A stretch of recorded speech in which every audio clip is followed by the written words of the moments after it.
who is playing chorus, Yuki, who is playing Leon and chorus, Charisma, who is playing three characters, Antigone sister and Eurydice, Leon's wife, and Tiresias, blind prophet. Yeah. Shoria, who is playing chorus, and Heman.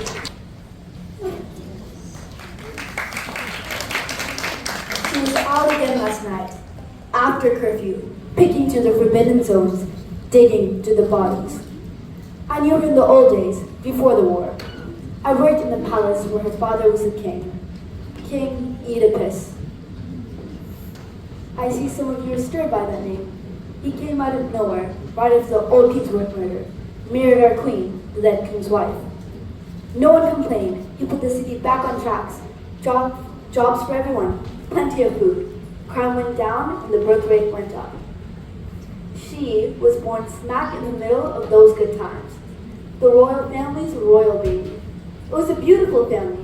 2 boys, 2 girls. They were grand, gorgeous, clever, athletic. The whole city admired them. Cut their hair like them. Dressed like them. But turns out that they weren't who they thought they were. Her father, the king, finds out that he's adopted and right away starts scrabbling around, asking questions. Who are his real parents? Why did they give him up? Why didn't anyone tell the truth? Who is he? Really? Bad line of questions. Think about it. If you had a perfect life handed on you on a platter, wouldn't you just take it and live? Not King Oedipus. He digs and digs until he finds out that a stranger he killed in a brawl way before he ever showed up here. That stranger was our old king. Yes, our new king has killed our old king. And now you had better take shelter, because here comes a storm. Oedipus finds out that the person he had killed was his own father. And the wife that he had married was his mother.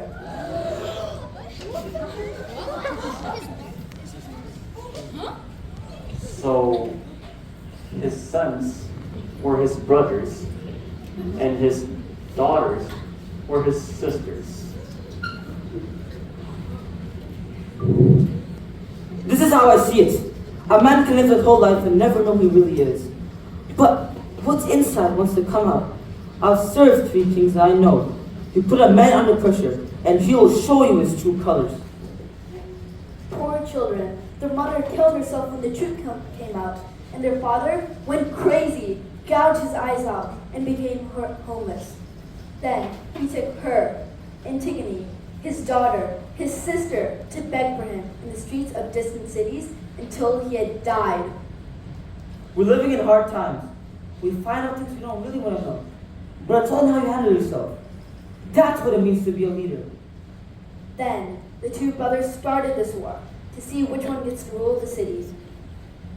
To be a good leader, to stand firm and do what is right.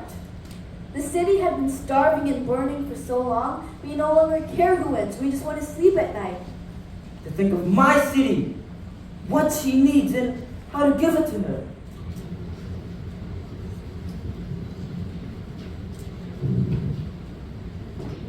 Killed each other last night.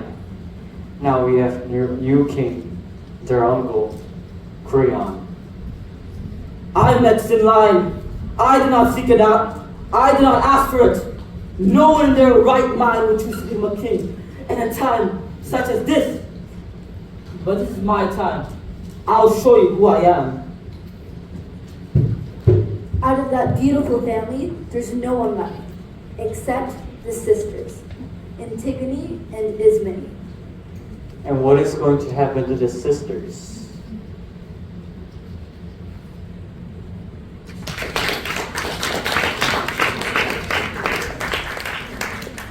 Just sit here with the blinds down, with music blaring in your ears, drowning out the sirens. No idea what's going on out there, but do you? I do know. Right then, tell me.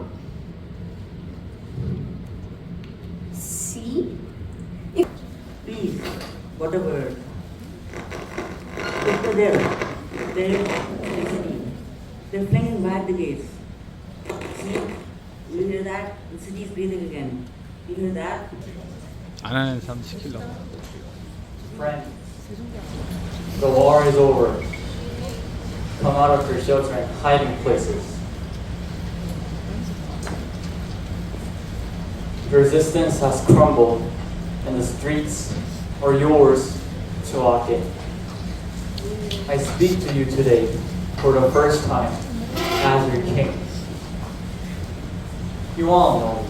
I was born right here in the city. I went to the school that was right there. And I practiced my swordplay this day. See those fields where I rode my horses? It was just here in the marketplace where I met the girl that I married. And it was here where I'll build my business and raise my family. I am your neighbor.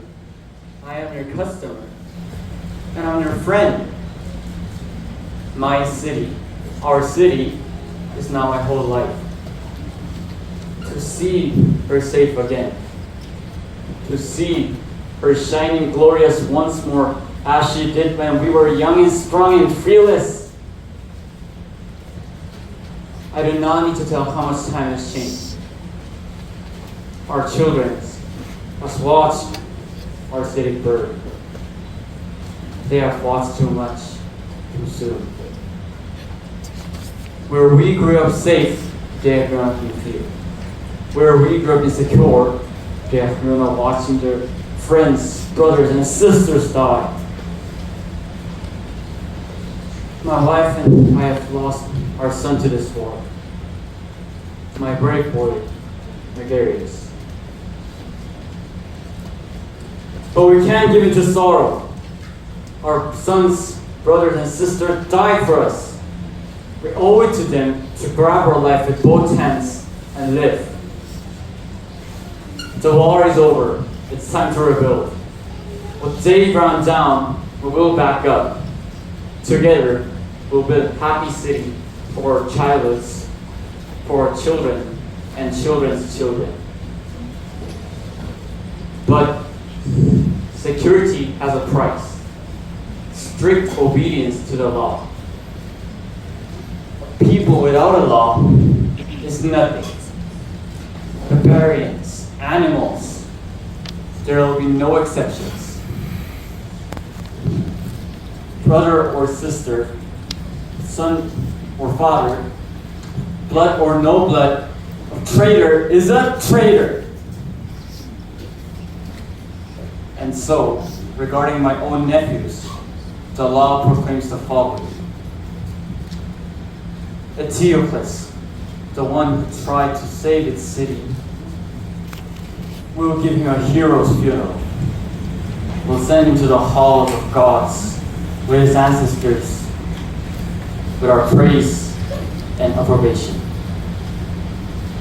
But Polynices, the traitor, the one who attempts to rip the city from its own rightful ruler, the one who led the foreign scum to attack its own people, the one who tried to burn the city and enslave our children, Polynices will lie where he has fallen and will rot in the hot sun.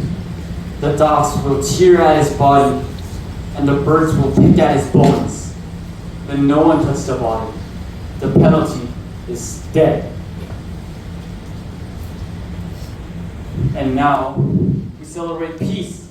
Yes, life begins again. Buy food and drink, milk for babies, new shoes to march into new era. Work on your fields again. Go picnics with your family under spraying trees. Look up, people. Look up at the sun that is shining on us. A sun of freedom and peace. A sun that will shine on us again tomorrow.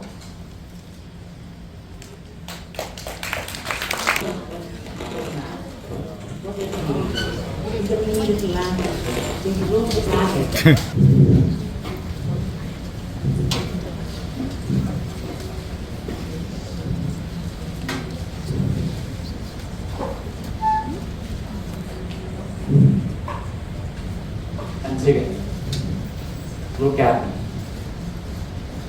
Did you bury the body? Yes. Yes, I did. I buried my brother. Did you know the law? I do. Of course I do. Everyone.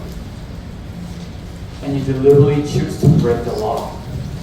It wasn't a real law. Just something you said. God didn't make it. Only you did. And unjust men make unjust laws. Why should I not do what is wrong just because you tell me that to not? Why should I do what is right just because you're telling me that I should do it? Your law is nothing if it goes against the laws. What are you anyway? A man like any other.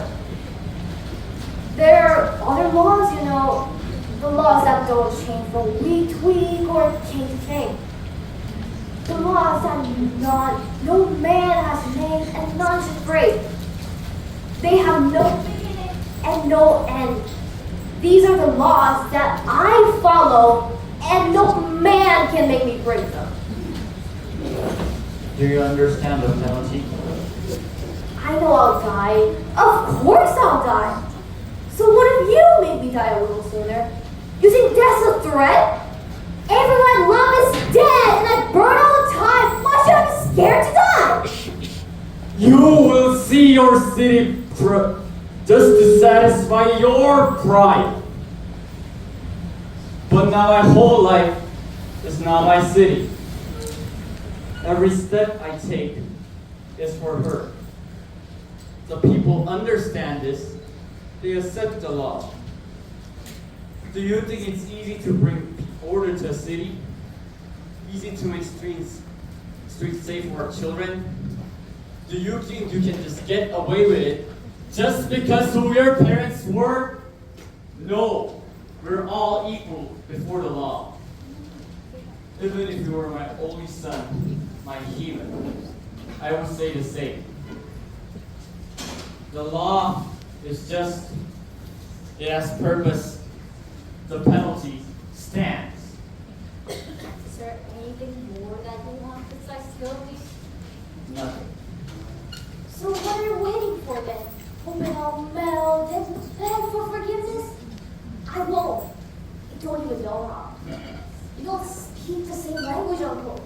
I see your lips move, but I don't know what the sounds mean. I can't even breathe without disgusting you.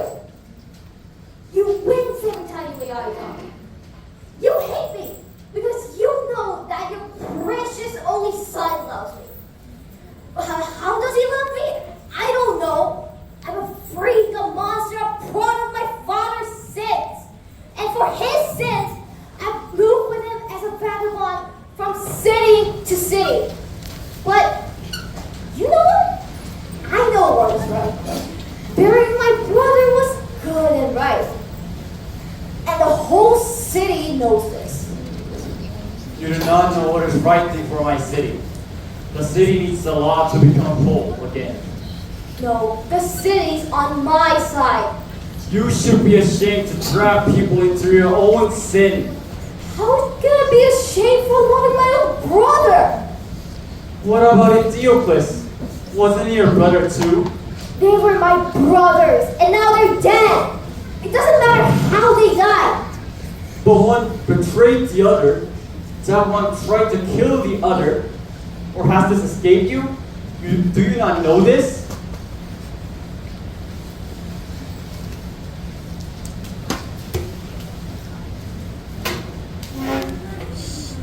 They were my...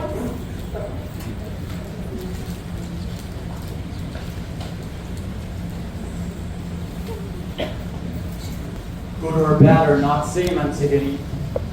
Dead or alive, my enemy is my enemy. I'm scaring you, Uncle. Because I'm starting to think that I'm scaring you. Because my love is stronger than your loss. Because what I stand for is greater than your need for order. Because the people want more than a heartless king who would put this peace above family. Well, the smugglers kings put the peace of his city above the lawlessness of his family.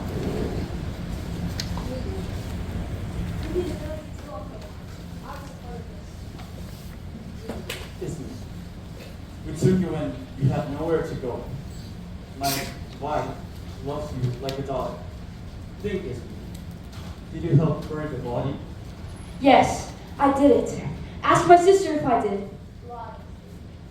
I begged for help, but she refused me. This has nothing to do with you.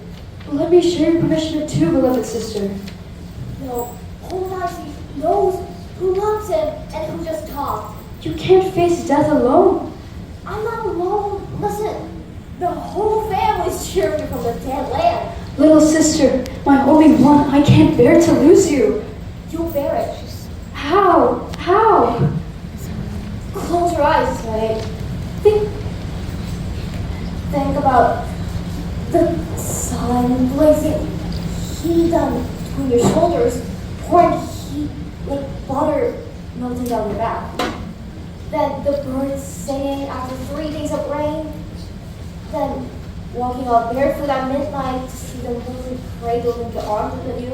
Yes, even at midnight, how the heat of the road rises through the soles of my feet.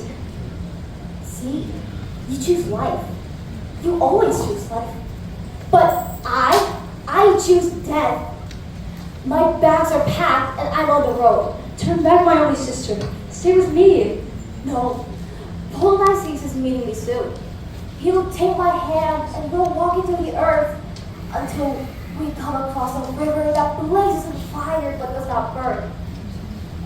Eteocles is waiting for me on the ferry, and on the far bank, mother's cheering and dad's calling us home. They have lost their minds. Suffering will do that to people, Uncle. Some will, but not you, Ismi. Ismi, why are you doing this? Because she's my sister. Don't look at her. She doesn't exist. How can you kill your son's only bride? My son will find a better bride. But he loves my sister. He has poisoned his mind. He won't let her go, Uncle. No one is outside the law. Take her. And the gods bring destruction. It spreads like a storm, crashing waves, and chaos everywhere. The curse on this family keeps spreading, dragging its generation into ruin. Oh God, no one can stand against your power. You rule forever untouched by time. The great and the arrogant who turn from your power are inexorably drawn into their own ruin. The hope of their own power fools them, leading them into destruction until the world burns down, leading them into chaos. And here comes Heman, the last of your children. Perhaps he has come to plead with you for the life of his bride. So Rasul speaks clearly enough. So, Haman, as you came here and read about your dream of your bride to be, or do you trust what is right for our family and our country? Father, I'm yours. You know me well enough. You set me in the right path and I'll continue.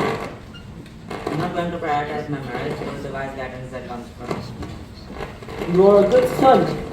It is right what your father judgment. It is that parents pray when children are not in their way.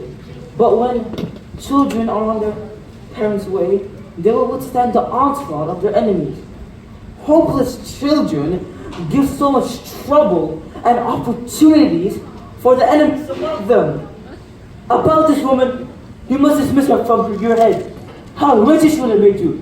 You may have called her a wife, but in time, she would have wounded you deeply. A false friend she was. Let her be murdered by someone in Hades. I told her to defy me. Disobey my commands. I don't know if she did this. I cannot allow this or the whole city that I allow my own relatives to speak to me like this. How can anyone trust that I, the king, can even keep my own house in order? This is great wisdom. We should all listen to it. Father, you can't leave us freedom. And it's the most important thing we can have. I'm not at all going to say you're wrong, but sometimes it's good to listen to different opinions. As your son, I care about what happens to you. So it's hard for me to hear what some say about you. The fact is that it's hard for people to speak to it. Christ and reverence. And hear from you. You have both spoken so well. I want some little young men who think they struck me. Father, that's not what I want at all. Please, just because I'm young does not have something worth listening to. Please, just by my actions, not by my youth. Sure to the rebels are you? To disobedience? No, I'm listening to the people of your city, Father. Oh, so you plan to come out of ruler? Can you tell that with sons, Father? Must I rule this land based on someone else's opinion? It's not a city if it belongs to one man. It seems you're taking sex of a woman. Don't you understand, Father? I'm trying to help you. Oh, you ungrateful child. You're putting on father's pride. Only because you are making a mistake. Is it a mistake to respect my authority? Not while you walk all over the mouth of the gods. You polluted creature, live by a woman. You never find my emotions, clouded by my judgment. Yet every word you say is your defense. In her defense, in your defense, in the defense of the gods below. You will never murder no one she's alive. Then in her death, another will be killed. You would really do something like that. What threat is there? We're only discussing your foolish plans. You want only talk, since you lack wisdom. If you were my father, I'd see you out of your mind. Oh, don't flatter me. You have to slay that woman.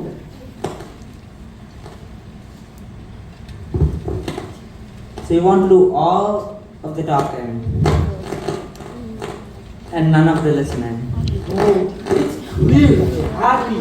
She'll abuse me with all these insults. Bring that wretched creature for once, so she can die while I brought him silently by. No! Don't hold your breath on that. She won't die beside me. You'll never look upon this face again with your two eyes as you run to nape whatever friends will let you. The boy, Your Majesty, has stormed out in anger. In his age, mind grows resentful when it feels pain. Let him go. Let him conquer some super evil plan. You will not see these girls from their faith. And pick up that chair!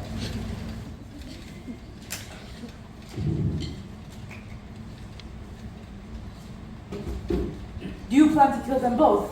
You have a point. Not the one who kept their hands clean. And how do you plan to kill the other? I'll find a deserted cave. She can be walled up in there with enough food or water to last her for days. That should clear the city's name of murder. And then at some point, she'll start begging Hades to keep her from death. And then she'll start to regret her actions of defying my laws.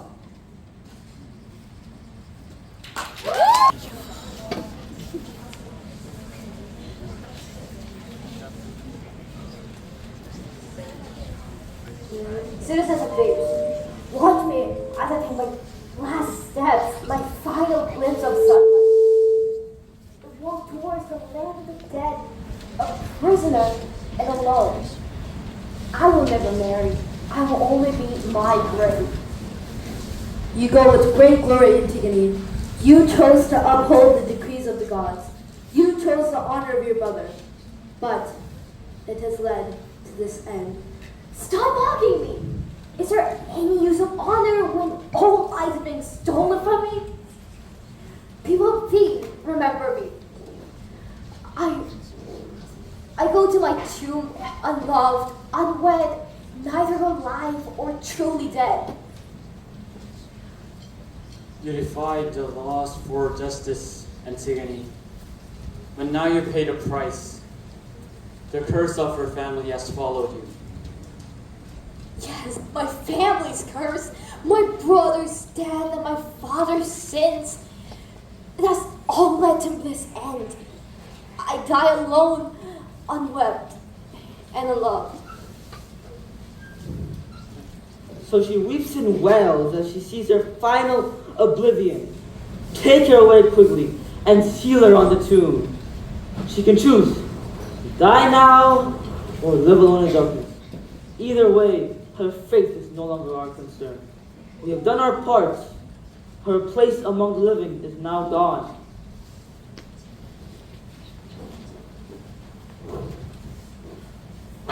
Yes, a punishment for a duty I believe was right and sacred. But I find solace in this. I will soon join my family. I will go meet my father, my mother, and my brothers once more. Creon, Creon, what holy law did I violate? Oh, I've done no wrong but to try and please the gods. You have condemned me, but beware. You have been my judge, but it is the gods that you shall fear.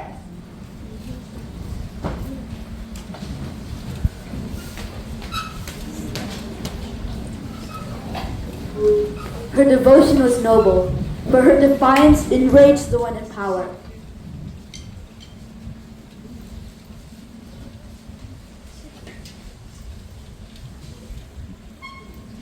Her devotion was noble.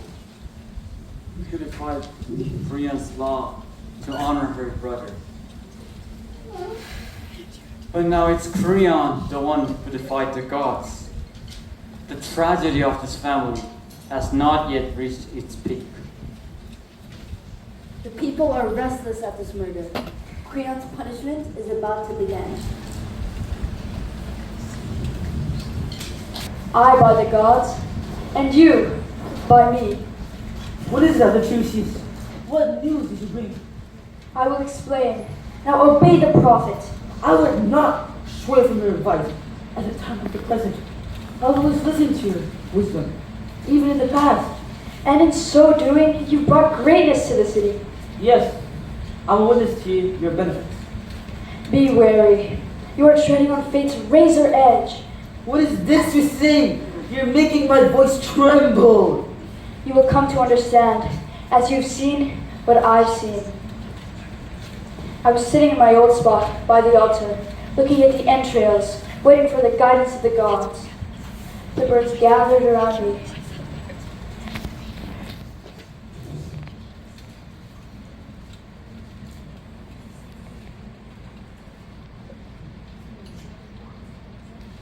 And then suddenly, I heard them cry out in wild, frantic sounds. They were whirling around each other. They were fighting, tearing at one another, and their wings beat loudly, not without meaning. In fear, I tried to light a fire under the altar, though the fire would not light. The fat from the sacrifices melted and sputtered. Smoke and bile rose into the air. I have learned from this omen, and now this old man guides me, just as I guide others. There is a great plague in the city that spreads like fire blown by winds. Polynices, son of Oedipus, lies dead and torn by dogs, and the gods no longer accept our sacrifices. Think about this child. All men make mistakes, but when we make things right and move on, we are no longer foolish. Though your stubbornness is your own downfall. Let the dead rest. Don't keep hurting them. What good comes from punishing the dead twice? I speak the truth for your own good. If you hear wise advice, it is best to listen. Old man, you and your prophet, a bunch of archers, attacking me all at once. I cannot escape your predictions. You're making money off of me, selling your words like it's good. You're making money in Sardis and even places like India. You will not get your way on this. No matter what the gods say, I will not burn that man. Even if it means him being eaten by the eagles of Zeus. I will not burn that man because I know that no mortals can defy the gods above us. Even wise men fall, Tiresias, especially when they lie for a bit more gold. Then does anyone know? Does anyone consider What old saying is this? that a man's greatest gift is reason? Same as saying man's greatest curse is madness. Oh, but surely you've come down with that disease. I won't treat insults with a prophet. And yet you do, in saying that I prophesy falsely? Oh, prophets of money! And all tyrants love theft. Did you realize that you're speaking to your own king? I do. You only save the city because of me. You are a good prophet, Tiresias, and yet you love doing the wrong things. You will force me to utter the holy secrets in my heart. Go on, tell it. As long as you're not going to lie for a bit more gold. Oh, hear my words, or no one will profit. You should know that you won't be paid for my decisions. There is not much time left before you must hand over a body for the dead, a body of your own flesh, for disrespecting the gods above, for burying a body in disgrace, for leaving a body unburied and unhonored. And your wrongs can no longer be undone. For these sins, the furies of Hades wait to punish you, ready to trap you in their fury. And don't think I speak this for a little gold. Oh no, soon the cries of women will rise from your home. Your angry city will begin to mourn, more dead. And as plague sleeps over the house's walls, you, who would desire a law above the laws of gods? As you attacked me, I shot my arrows at your heart, sharp and steady, arrows you cannot outrun. Now, take me home, so that this man can share his anger onto others. Learn to speak with wisdom and maybe think with a softer heart. The prophet has left, my lord, after speaking such terrible prophecies. But since that man first came to the city, young but hideous, the city has never heard him tell a lie. I realize it fills me with fear. It could be a terrible thing for a base someone like him. But worse than to resist him, to curse in my soul. You must think very carefully, my king. What is this you're saying? Tell me and I'll obey your words. Free the buried girl and bury the unburied. This is your advice? To give in to him? As quickly as possible, my king. The gods bring swift end to... A new peace is now weeping. The invading army has left. The dead were being buried. But now plague is filling houses with new fear and grief. The bright sun that used to give us hope is now just heat and stink. What is the latest report on the royal family's troubles? I have an answer for this, but I do not want to bring it. Life can be so confusing. Some people seem to have everything, so fortunate, but then in an instant, everything has changed again. Creon seemed blessed. He saved the city, ruled well, and had noble children. But now, he's lost everything. When joy is gone, a man is no more than a living corpse. I wouldn't trade a wisp of smoke for them. So, what has become of Creon and his mission? They're dead! And the people are to blame! And who did the killing? Who lies dead? Say it! Heman is finished. A sword has been pushed through his heart. By his father's hand or his own? His own, despite his murderous father. O prophet, how true your words ring now! With the things the way they are, there's more for you to consider. Look! There is Eurydice, the wife of Creon! I was just about to go into the temple to pray when I heard you talk. Please, tell me more. I'm used to misfortune. You can tell me. I can bear it. My lady, I'll tell you everything I saw, leaving nothing out. The truth is always best. I followed your husband to the field where Polynices' body lay, unburied and torn apart by dogs. We prayed to the gods to show mercy. Then, we washed the body and burnt it with fresh branches. We built a mound of earth to honor him.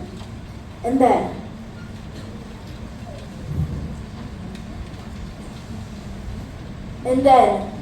we went to the tomb where Antigoné was imprisoned. And from far away, we heard a terrible cry echoing from inside. We ran to tell Creon. As we got closer, the cries grew louder and louder. When Creon heard this, his face fell. He wept and said, "Am I walking the path of ruin? Is that my son's voice I hear? Servants, quick, hurry to the tomb. Check if it's Heman or some cruel trick of the gods." We obeyed and entered the tomb. At the back, we found her.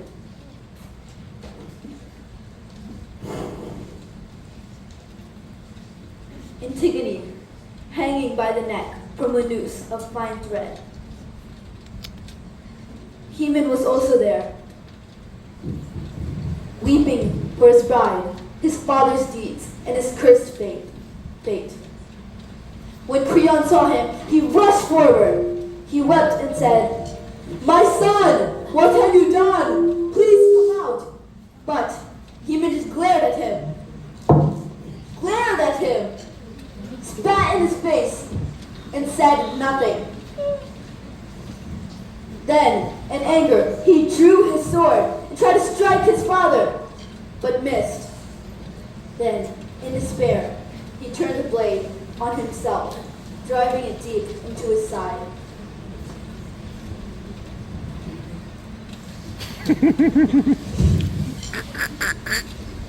They lay there together, corpse by corpse.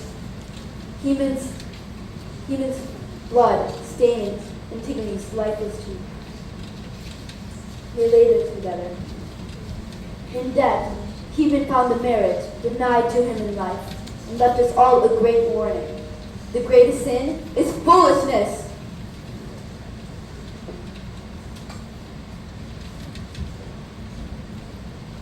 Don't you think that's a little bit odd? She left without saying a single word. That is extremely strange. And yet, maybe it is because she does not want to weep in front of us. She's always been such a brave queen, losing her oldest son and standing by Creon through all things. She's probably gone to her rooms to weep, to gather her women and weep in private.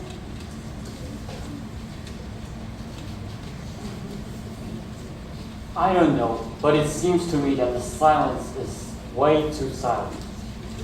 That can often mean it's more trouble than the largest wails of grief. Then we'll go to the house and find out, just to make sure she's not concealing some secret plan in her passionate, grief-stricken heart. You're right, there's just too much silence. Look, there is the king. Look at his bloody shirt. Look at his face.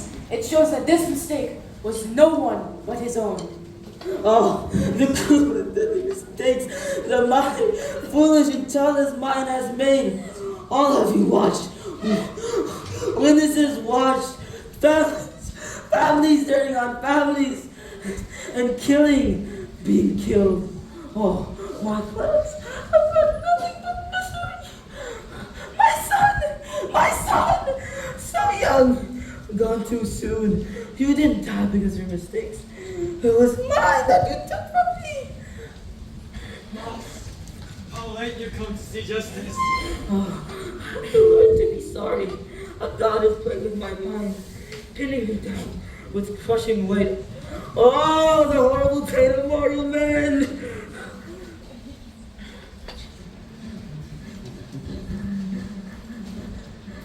My lord, I see your son in your arms. This is one weight that you have.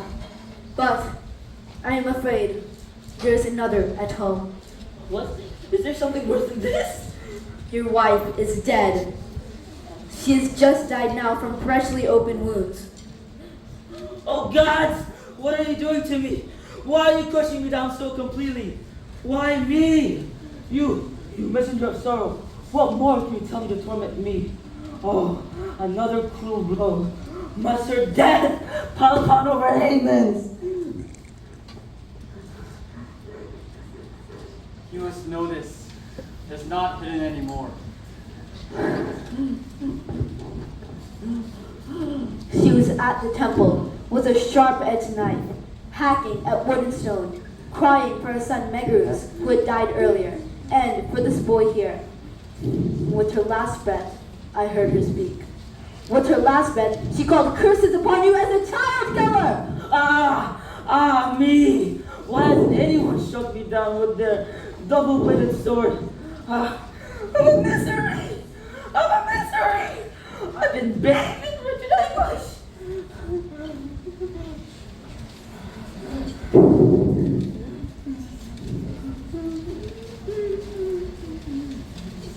Blame for the death of both your sons was placed upon you by this corpse here.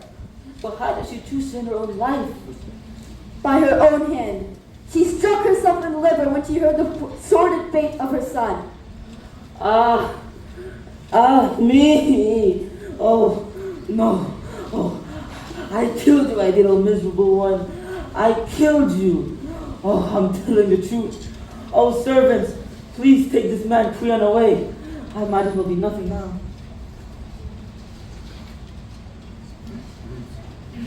Yes, maybe that is the best plan, now that a lot has fallen on our shoulders.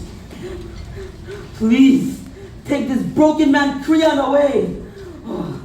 Oh, woe is me. Oh, never meant to kill you, my child. And you too, my wife. Oh, woe is me. Oh, a heavy faith is crushing me apart. Oh, I have nothing now. Humility is the true source of happiness. This man has cherished the city and gave it to its own prosperity.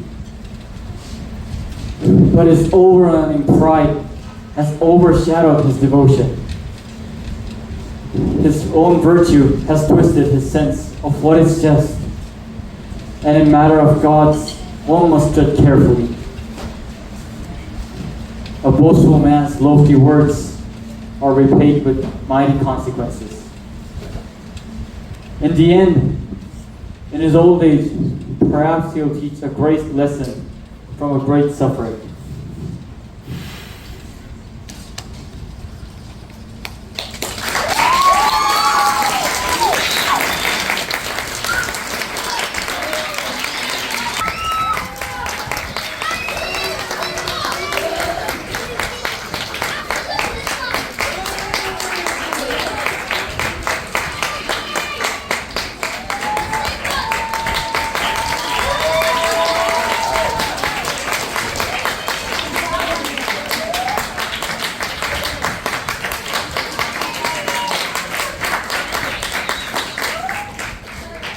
Weren't they amazing?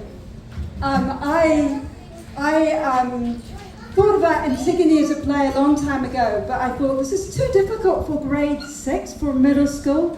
And then I saw Yewan giving a speech a while back, and I thought, wow, Yewan could be Antigone. And then, when we all gathered together, the people who chose drama, then we got this bunch of amazing students, all of them really into acting. So, well done, guys.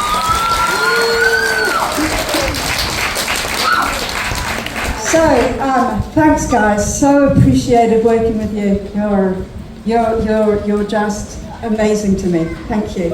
And do thank Mr. Silva and Mr. Patel for doing sounds and lights.